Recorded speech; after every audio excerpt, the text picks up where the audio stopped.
एक news channel है, तो वो आए इंटरव्यू लेने के लिए। उनको समझ में ही नहीं आया। उन्होंने कहा कि ये आजकल लॉयल्टी बहुत कम हो गई है, लॉयल्टी बहुत कम हो गई है।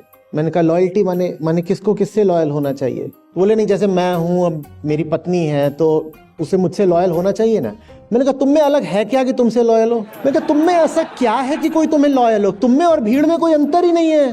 तो तुम में ऐसा क्या है कि तुम्हारी पत्नी तुमसे लॉयल्टी दिखाए जिंदगी भर? तुम और भीड़, चेहरा सा बस अलग है, बाकी बिल्कुल एक हो, कोई अंतर ही नहीं है। हमें तो मूवी एक जैसे हैं। तो तुम में ऐसा खास है क्या? तुम और तुम्हारा पड़ोसी, पत्नी आए, तुमको देखे, पड़ोसी को देखे और वो उधर को मुड़ जाए, तो उसने कोई बेवफाई कैसे करी?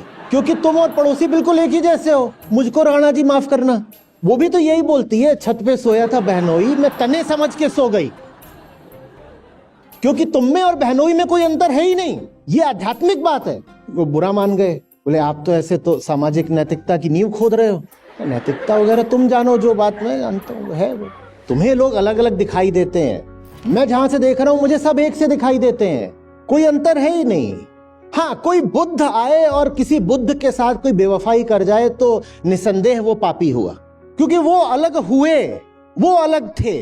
तो किसी को बुद्ध का सानिध्य मिले और फिर भी वो बुद्ध को छोड़ के कहीं और निकल जाए, तो उसको हम कहेंगे इनफिडेलिटी, उसको हम कहेंगे कि ये डिसलॉयल्टी हो गई।